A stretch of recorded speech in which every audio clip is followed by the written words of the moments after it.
नमस्कार दोस्तों हम सब ने कभी ना कभी पतंगे उड़ाई हैं और शायद ही कोई ऐसा बचपन होगा जिसमें जो बिना पतंगों के गुजरा हो। और हम ये भी सीखते थे कि पड़ोस की छत पर खड़े हुए जो लोग हैं, जो हमारे समानांतर पतंगे उड़ा रहे हैं, उनकी पतंगों को कैसे काटा जाए। फिर किसी ने यह भी सलाह दी कि अगर दूसरों की पतंगे काटनी है तो मजबूत मंजा लेकर आओ, चाइनीज़ मंजा लेकर आओ, वो ठीक से काटेगा।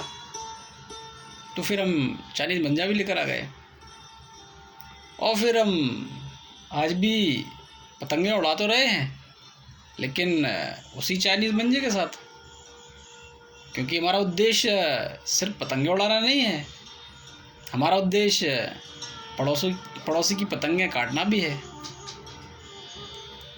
तो ये जो प्रवृत्ति है, इसको बचपन से लेके अभी तक हम प्रगाढ़ी तो कर रहे हैं और जो कुछ सीखा था बचपन में उसको और पुष्ट करने का प्रयास कर रहे हैं।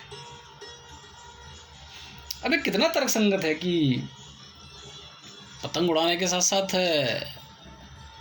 दूसरों की पतंगें काटी भी जाएं।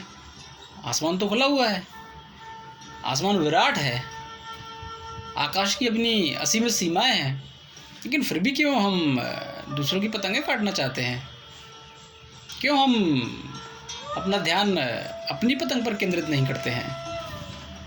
हम ऐसा क्यों नहीं करते हैं कि हम अपनी पतंग को और ढीला छोड़ें, उसको कम खींचें, उसको विचरण करने दें स्वतंत्र रूप से। लेकिन हमको आनंद अपनी पतंग उड़ाने में कम आता है, हमें पड़ोसी की पतंग काटने में ज़्यादा आनंद आता है। और यह गलती हम बस दोहरा रहे हैं और दोहराते जा रहे हैं और दोहराते ही जा रहे हैं। लेकिन ज़रा सोचिए, जब इस खुले आसमान में सभी पतंगों के लिए अपना एक स्थान हो सकता है, हर पतंग अपनी गति के साथ और अपनी क्षमता के साथ उड़ सकती है, तो आवश्यकता क्या है कि दूसरी की पतंग काटी जाए? लेकिन ये सोचने योग्य है।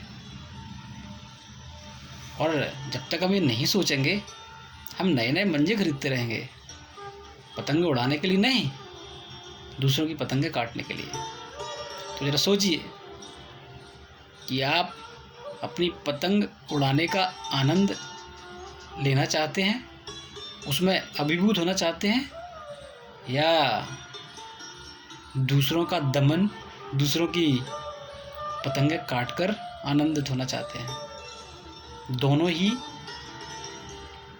दोनों ही संदर्भ आपके सामने है, उदाहरण आपके सामने है, विकल्प आपके सामने है, निर्णय आपका है। बहुत बहुत शुक्रिया।